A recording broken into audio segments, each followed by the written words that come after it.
नमस्कार दोस्तों, स्वागत है आप सभी का इस कार्यक्रम में। और ये कार्यक्रम आप तक लेकर आ रहा है 91.2 एफएम पर बदलते शहर की धड़कन हेलो हल्द्वानी। और दोस्तों, हेलो हल्द्वानी एक सामुदायिक रेडियो है और इसे आप तक उत्तराखंड मुक्त विश्वविद्यालय लेकर आता है। इस रेडियो पर हम समुदाय के लिए कई तरह के कार्यक्रम लेकर आते हैं, तो वहीं विश्वविद्यालय से जुड़े हुए शिक्षार्थियों के लिए भी हम अलग अलग जानकारियां यहाँ पर लेकर आते हैं। फिलहाल आज हम बात कर रहे हैं 21 जून को मनाए जाने वाले अंतर्राष्ट्रीय योग दिवस की।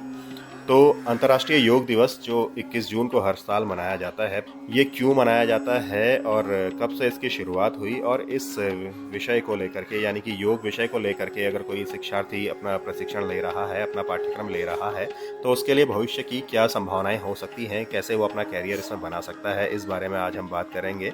और इस बारे में हम बात करने के लिए मौजूद हैं राजकीय पूर्व माध्यमिक विद्यालय गोपालधारा अल्मोड़ा में। और हम बात कर रहे हैं यहाँ पर जो विद्यार्थियों को योग प्रशिक्षण देते हैं, सुंदर सिंह बोरा। तो सुंदर सिंह बोरा के बारे में अगर बात और की जाए तो ये अभी सोबन सिंह जीना विश्वविद्यालय से योग पाठ्यक्रम में बीए प्रथम वर्ष के शिक्षार्थी भी हैं, और साथ ही ये यहाँ पर राजकीय पूर्व माध्यमिक विद्यालय गोपालधारा अल्मोड़ा में विद्यार्थियों को योग प्रशिक्षण भी दे रहे हैं। तो सबसे पहले सुंदर सिंह बोरा जी, आपका बहुत बहुत स्वागत है हमारे इस कार्यक्रम में। जी धन्यवाद सर। जी, तो जैसे अगर हम बात करें कि योग दिवस का जो इतिहास है वो क्या रहा है, कब से इसको मनाए जाने की शुरुआत हुई और इसे क्यों मनाया जाने लगा। सबसे आप सभी लोगों में प्रणाम। बात की जाए योग दिवस के इतिहास की, तो भारत के प्रधानमंत्री जी ने 27 सितंबर 2014 को संयुक्त राष्ट्र की महासभा में योग दिवस का प्रस्ताव रखा था। इसी वर्ष 11 दिसंबर 2014 को संयुक्त राष्ट्र में इस प्रस्ताव को स्वीकार किया गया और 21 जून को अंतर्राष्ट्रीय योग दिवस मनाने की घोषणा की गई, जिसके बाद पहला योग दिवस 21 जून 2015 को मनाया गया, जिसमें दुनिया भर में लाखों लोगों ने प्रतिभाग किया। जो शिविर अब आज तक चलता आ रहा है। तो इसको चलाने का मुख्य उद्देश्य ये था कि हमें लोगों को योग के प्रति जागरूक करें। जो आजकल के हमारे देख सकते हैं कि हमारे यहाँ अनेक बीमारियाँ हैं, हम उससे लड़ने की ताकत मिले। और जैसे कि हमें पता है कि योग हमारे शरीर का इसलिए भी महत्वपूर्ण है क्योंकि योग हमारे शरीर को स्वस्थ और तंदुरुस्त रखता है। जैसे आपने हमारे श्रोताओं के सामने जानकारी रखी कि योग जो है वो हमें शारीरिक तौर पर और मानसिक तौर पर स्वस्थ रखता है, इसलिए इस दिवस को मनाया जाने लगा। और इस दिवस को जो पहली बार मनाया गया वो मनाया गया 21 जून 2015 को। तो अगर बात की जाए, योग के प्रति कई लोग जागरूक भी हुए हैं, कई लोगों में इसका क्रेज बढ़ा है। जी सर। तो अगर बात की जाए, जो योग विषय में आज के दौर में पाठ्यक्रम ले रहे हैं, जो प्रशिक्षण ले रहे हैं योग विषय में, तो वो भविष्य में उनके लिए क्या संभावनाएं हो सकती हैं, कहाँ कहाँ वो अपना कैरियर देख सकते हैं, बना सकते हैं। हम सबसे पहले आजकल हमें विद्यालयों में भेजा गया है। हमें 21 मई से 21 जून तक ये परीक्षण के लिए विद्यालयों में भेजा गया, जिसमें हमारा उद्देश्य ये था कि हम सभी लोग को योग सीखें। और इसमें हमारा ये था कि जो बच्चे हम विद्यालय में कोई योग सब्जेक्ट की हम अगर डिग्री ले रहे हैं, तो हमें अगर हम भविष्य में से कुछ करना चाह रहे हैं तो हम उसको आना चाहिए। क्योंकि अभी हमारा परीक्षण है कि छोटी सीढ़ी है कि हम इसे किस प्रकार लोगों को सिखाएं। तो हम कैसे बता सकते हैं योग कैसे करते हैं, धीरे धीरे इसकी नींव बढ़ेगी। सर, अगर हम भविष्य की संभावना की बात की जाए, हम अगर देखा जाए तो हम विद्यालयों में योग परीक्षक बन के आ सकते हैं और हम अपना अगर योग सेंटर खोल सकते हैं जिसमें हम लोगों को परीक्षण दे सकते हैं और उसका रोजगार चला सकते हैं। मतलब एक टाइप से देखा जाए तो, ताकि जो योग सिखा रहा है वो लोगों को योग के बारे में बताए भी और अपना कुछ जब रोजगार भी चल जाए। आजकल हम देखते हैं कि कुछ लोग अपने घरों में योग परीक्षक बुलाते हैं क्योंकि उनके पास कुछ लोग बीमारियों से जूझ रहे हैं, तो उनके पास चलने की क्षमता नहीं होती है, उनको योग परीक्षक की ज़रूरत पड़ती है। तो हम उसमें भी घर घर जाके योग सिखा सकते हैं। हम इसे ऑनलाइन माध्यम के से भी योग सिखा सकते हैं। कुछ लोग विदेश में भी योग सिखा रहे हैं, कुछ लोग यहाँ से विदेश गए योग सिखाने के लिए। तो योग हमारे लिए बहुत महत्वपूर्ण है और इससे हमें काफ़ी है। जैसे आपने बात की कि योग विषय में जैसे जो इसका पाठ्यक्रम करते हैं तो उनके लिए भविष्य की क्या क्या संभावनाएं हो सकती हैं। तो अगर बात की जाए एक योग प्रशिक्षक की, तो जो योग प्रशिक्षक है वो किस तरीके से बन सकते हैं, या फिर जो योग प्रशिक्षक है उसकी क्या योग्यताएं उसके अंदर होनी चाहिए। जो योग परीक्षक है उसके अंदर ये योग्यता होनी चाहिए कि उससे ये पता होना चाहिए कि उसका उद्देश्य क्या है। उसका उद्देश्य उसको पता होना चाहिए कि वो योग क्यों कराना चाहता है लोगों को, उसके बारे में उसको जानकारी होनी चाहिए और उसको पता होना चाहिए कि इसके क्या फ़ायदे हैं, क्या हानियाँ। अगर किसी ने उससे पूछा है कि इससे क्या होगा क्या नहीं, तो वो बता सके। और उसके अंदर कम्युनिकेशन स्किल काफ़ी अच्छी होनी चाहिए, बोलने की, कैसे बोलना है लोगों के सामने। तो उसको ये पता होना चाहिए कि ऐसे एक शिक्षक बच्चों की वो समझ सकता है कि उसको क्या प्रॉब्लम है, इसको क्या है, तो उसको भी पता होना चाहिए। उसको धीरे धीरे पता चल जाना चाहिए कि बच्चे किस चीज़ में उनका, अगर बच्चे नहीं कर रहे तो क्यों नहीं कर रहे, तो उनको और अच्छा बेहतर करने का प्रयास करना चाहिए उसने कि किस प्रकार करना है, क्या बच्चों से नहीं हो पा रहा, उसको हम कैसे अच्छा कर सकते और बेहतर कर सकते हैं। तो आपने काफ़ी बेहतरीन तरीके से बताया कि जो एक योग प्रशिक्षक है उसकी योग्यता में ये ज़रूर शामिल होना चाहिए कि अगर कोई व्यक्ति या फिर कोई प्रशिक्षणार्थी जो है वो किसी योग को करने में अगर अक्षम हो रहा है तो क्यों नहीं कर पा रहा है, और उसे किस तरीके से उसकी जो अक्षमता है या फिर जिस वजह से वो नहीं कर पा रहा है उसे वो कैसे दूर किया जाए, इस बारे में भी योग प्रशिक्षक को पूरी जानकारी होनी चाहिए। जी तो सर। अगर बात की जाए, जैसे अभी आप सोबन सिंह जीना विश्वविद्यालय से योग का पाठ्यक्रम ले रहे हैं जी और जो उत्तराखंड मुक्त विश्वविद्यालय है यहाँ पर भी योग का पाठ्यक्रम चलता है।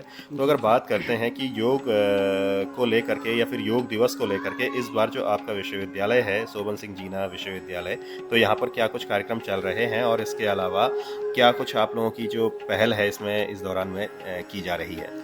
सर, अगर हमारे विश्वविद्यालय की बात की जाए तो हमारा विश्वविद्यालय पहले से ही योग के प्रति जागरूक है और योग हमारे विश्वविद्यालय काफ़ी समय से निःशुल्क योग शिविर चला रहा है और जो इस वर्ष भी चल रहा है। हमारा इस बार का जो हमारा योग का उद्देश्य है, इसकी थीम है आओ हम सब योग करें अभियान। सर, जो हमारा आओ हम योग करें अभियान ये 21 मई से ही स्टार्ट हुआ, जो प्रारंभ हुआ, जो 21 जून तक चलेगा। योग शिविर ये अल्मोड़ा जनपद में प्रारंभ हुआ था। इसके शिविर अन्य कई जगहों पे लग रहे हैं, तो एक उत्तराखंड में नहीं, अन्य जगहों भी चलाए जा रहे हैं, अदर राज्यों में भी इसका परीक्षण चल रहा है। इसमें हम 5 लाख से अधिक लोगों को योग परीक्षण देना चाहते हैं और इसमें हम प्रतिदिन 500 से ऊपर शिविर लगाए जा रहे हैं, जिनकी डेली अटेंडेंस हमारी भारत सरकार को जा रही है। और इसमें हम लोगों को योग क्यों है, क्या महत्वपूर्ण है, क्या इसकी क्यों हमें करना चाहिए, ये सब बता रहे हैं निःशुल्क। सर, इसका निःशुल्क करने का ये भी उद्देश्य था क्योंकि हम देख सकते हैं कि आज के समय में कुछ लोग फाइनेंशियल कंडीशन उनकी अच्छी नहीं है तो योग नहीं कर पाते हैं। कुछ जैसे विद्यालयों में जाते हैं तो बच्चे योग ना कर पाते हैं, पर उनके अंदर इच्छा होती है कि वो योग करें। तो इसका मुख्य उद्देश्य ये भी है कि हम बच्चों को योग के प्रति जागरूक करें और हम बच्चों के देखें कि वो किस प्रकार से कर सकता है। तो अगर बच्चों की इच्छा है तो हम उन्हें और अच्छा बेहतर कर सकते हैं और हमारे विश्वविद्यालय में भी इसका परीक्षण चलता है। जैसे आप अभी राजकीय पूर्व माध्यमिक विद्यालय गोपालधारा अल्मोड़ा में विद्यार्थियों को योग का प्रशिक्षण दे रहे हैं, तो सर। एक योग का प्रशिक्षण दे रहे के दौरान में आपके जो अपने अनुभव हैं विद्यार्थियों के साथ में वो कैसे हैं और किस तरीके से जो विद्यार्थी हैं वो इसमें योग में रुचि ले रहे हैं? सर्वप्रथम तो सर मैं विद्यालय के प्रधानाचार्य महोदय का धन्यवाद करना चाहूँगा कि उन्होंने मुझे मौका दिया है कि मैं उनके विद्यालय में योग का परीक्षण दूँ और मैं विद्यालय की अन्य शिक्षकों का कभी धन्यवाद करना चाहूँगा। और सर मैं बच्चों का भी धन्यवाद करना चाहूँगा कि उन्होंने भी मुझे काफ़ी अच्छा सम्मान दिया। जिस प्रकार शिक्षक को सम्मान मिला जाता है उसी प्रकार दिया। पहले हमारी यही सेम है, मैं भी अभी छात्र ही हूँ, वो भी छात्र हैं, परंतु उन्होंने मुझे इस प्रकार से वो दिया कि जिस प्रकार से हम शिक्षक को शिक्षक का कहना मानते हैं, उन्होंने मेरा माना। तो मैं बच्चों की बात की जाए, विद्यालय के बच्चे काफ़ी अच्छे हैं, वो बच्चे काफ़ी रुचि रखते हैं योग के प्रति। मैंने देखा कि कुछ बच्चे ऐसे हैं कि जो बच्चे काफ़ी अच्छा प्रयास कर रहे हैं, कुछ बच्चे नहीं कर पाए क्योंकि बच्चों में इंटरेस्ट नहीं था शायद से देखा जाए। तो वो बच्चे स्टार्टिंग में पहले कहना नहीं मानते थे, धीरे धीरे जब मैं आया मैंने उनको बताया क्या फ़ायदे हैं। मैंने उनसे पूछा कि तुम क्यों नहीं करना चाहते हो, तो मुझे बता दे। तो मैंने उसके बारे में सोचा क्यों नहीं करना चाहते हैं, तो मैंने धीरे धीरे करके उनके तरीके से बताया जिस तरीके से वो करना चाहते हैं। अगर वो मजाक में करना चाहते हैं तो मजाक में, अगर वो मस्ती गाने के साथ, इस प्रकार से हमने शुरुआत करी सर। तो अभी हम देखता हूँ कि सारे बच्चे बहुत जागरूक हैं योग के प्रति। अगर हम विद्यालय में नहीं आता तो बच्चे फिर भी खुद प्रैक्टिस भी करते हैं। तो जैसे आपने ये बताया कि किस तरीके से जो यहाँ विद्यार्थी हैं वो इसमें रुचि ले रहे हैं योग को लेकर के, और जैसे अगर बात की जाए जो विद्यार्थी, क्योंकि हर विद्यार्थी की जो अपनी शारीरिक क्षमताएं होती हैं वो अलग होती हैं, तो कैसे आप अलग अलग शारीरिक क्षमताओं को लेकर के, अलग अलग मानसिक क्षमताओं को लेकर के उन्हें योग का प्रशिक्षण दे रहे हैं, और क्या इस बीच में आपके पास में कोई चुनौतियाँ भी आई? और इसके अलावा जो बच्चों के खास तौर पे जिन योग या फिर जिन आसनों में वो रुचि ले रहे हैं ज़्यादातर, वो कौन से हैं? पहले दिन जब मैं आया तो मुझे काफ़ी समस्या आई क्योंकि मैं समझ ही नहीं आता मैं किस प्रकार बच्चों को बताऊंगा, क्या करूंगा, क्योंकि मेरी पहली क्लास थी और पहले बार सीधे विद्यालय में था। तो मैं ये सोचा था कि बच्चों को क्या बताऊंगा, अगर उन बच्चों को आता है तो अगर मैं कुछ गलत बताऊंगा। तो मैं धीरे धीरे आया तो मैंने देखा कि बच्चों को पहले से योग के बारे में जानकारी दी गई थी। तो जब मैं धीरे धीरे आया बच्चों में क्या क्या समस्या है, सबसे पहले तो मुझे ये देखना था। मेरा उद्देश्य ये था कि बच्चे क्यों, अगर कुछ बच्चे नहीं कर रहे थे तो क्यों नहीं करना चाहते हैं, क्या उनकी समस्या है। तो मैंने उनसे पूछा, उन्होंने मुझे बताया कि अगर हम कोई बोला था कि मेरे पैर में तो ये है वो है, क्या अन्य प्रकार की हमारी बैक बेंडिंग या बैक में दर्द होता है या हाथ पैर में दर्द करता है। तो मैंने उनको बताया कि कुछ स्टार्टिंग में करता है, उसके बाद धीरे धीरे आपकी बॉडी ठीक हो जाती है। तो उन बच्चों ने भी सुना और धीरे धीरे करके मैंने अगर कराना है तो उसे छोटी छोटी नींव, जिस प्रकार हम शुरुआत करते हैं, मैं धीरे धीरे करके छोटा छोटा करके आज उनको बताया कि योग क्यों करना है, क्या है। तो आज अगर बच्चे देखा जाए तो योग में काफ़ी रुचि रखते हैं, और मैंने बच्चों को काफ़ी मस्ती मजाक में योग सिखाया। वो मस्ती मजाक में सब बच्चे सीख लेते हैं, उन्होंने भी सीखा। हंसी मजाक तो चलते रहती है बच्चों के साथ, उसमें काफ़ी अच्छा लगता है। और बच्चों के साथ देखा कि बच्चे किस में ज़्यादा इंटरेस्ट रखते हैं, तो बच्चे प्राणायाम में काफ़ी बच्चे इंटरेस्ट नहीं रखते हैं, क्योंकि वो प्राणायाम ज़्यादातर देखा जाए तो हमारे जो बुजुर्ग लोग होते हैं उनके लिए काफ़ी लाभदायक होते हैं, होने के लिए हमारे भी होते हैं, क्योंकि पर लेकिन आजकल के बच्चे आसनों में करना ध्यान एकाग्र करना चाहते हैं, जैसे शीर्षासन, मयूरासन, कटासन, अन्य आसन जिस प्रकार के हैं उन सभी में करना चाहते हैं, क्योंकि बच्चा अपनी फ्लेक्सिबिलिटी देखना चाहता है कि वो कितना फ्लेक्सिबल है। और बच्चों को भी पता है कि हमारे आज के समय में बहुत प्रतियोगिता है, तो उनमें वो प्रतिभाग करना चाहता है, उनमें हमारे देश का, अपना देश का और देश का नाम रोशन करना चाहता है। तो सुंदर सिंह बोरा जी, आपका बहुत बहुत धन्यवाद हमसे और हमारे जो श्रोता हैं उन सबसे ये सारी जानकारियाँ साझा करने के लिए, ये सारी बातें साझा करने के लिए और अपने अनुभव साझा करने के लिए। और इसके अलावा अगर कोई ख़ास बात आपको लगता है इस कार्यक्रम में आनी चाहिए और वो नहीं आ पाई है, योग के महत्व को लेकर के या फिर भविष्य की संभावनाओं को लेकर के, या फिर जो आपके अपने प्रशिक्षण के दौरान में जो अपने अनुभव हैं उनको लेकर के, अगर कोई बात आपको लगता है कि वो आनी चाहिए और नहीं आ पाई है, तो एक बार फिर से आपका स्वागत है। या फिर इसके अलावा अगर आप कोई मैसेज भी अगर आप हमारे लिसनर्स को देना चाहें तो उसके लिए भी आपका स्वागत है।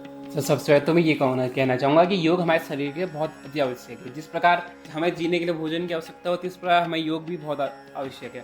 तो इसमें कहना चाहूँगा कि जिस प्रकार हम आजकल देख रहे हैं कि ज़्यादातर लोग वो कुछ फिजिकल एक्टिविटीज़ कर नहीं रहे हैं, या कुछ लोग ऐसे हैं कि बाहर जाना ही नहीं चाहते हैं, बस फ़ोन में लगे रहते हैं। तो मैं ये कहूँगा कि हमें अगर हम थोड़ी देर निकालें, आधा घंटा भी अगर हम डेली योगा करते हैं, तो उससे हमारा शरीर स्वस्थ रहेगा, क्योंकि योग करो निरोग रहो। ये है, योग अभी से स्टार्ट नहीं हो रखा है। योग 5000 वर्ष पहले हमारे पूर्वज जो करते थे, योग ही करते थे। उसको आज वो बीच में फिर वो धीरे धीरे वो लुप्त होने लगा, तो उसके बाद फिर से उजागर किया गया योग को। तो हमें योग करना बहुत आवश्यक है, इससे हमारा शरीर हमारा स्वस्थ रहे, हमारी तंदुरुस्ती रहे, हमें किसी प्रकार का हम सभी रोगों से लड़ने की हमें क्षमता मिले। तो सुंदर सिंह बोरा जी, आपका बहुत बहुत धन्यवाद हमसे और हमारे सारे श्रोताओं से ये सारी जानकारी साझा करने के लिए। जी सर। और श्रोताओं, आपका भी बहुत बहुत धन्यवाद हमसे इतनी देर तक जुड़े रहने के लिए। और चलते चलते एक बात कहना चाहेंगे कि जो योग है वो हमारी शारीरिक क्षमताओं का भी विकास करता है और साथ ही मानसिक क्षमताओं का भी विकास और संवर्धन करता है। तो आप भी योग करिए और अपने शरीर को, अपने मस्तिष्क को निरोग रखिए और साथ ही अपनी क्षमताओं को लगातार बढ़ाते रहिए। तो दोस्तों, इसी के साथ मैं अनिल भी चाहूँगा इस कार्यक्रम से इजाज़त। फिर आपसे मुलाकात होगी, तब तक के लिए नमस्कार। आप स्वस्थ रहें, तंदुरुस्त रहें और हाँ, मुस्कुराते रहें।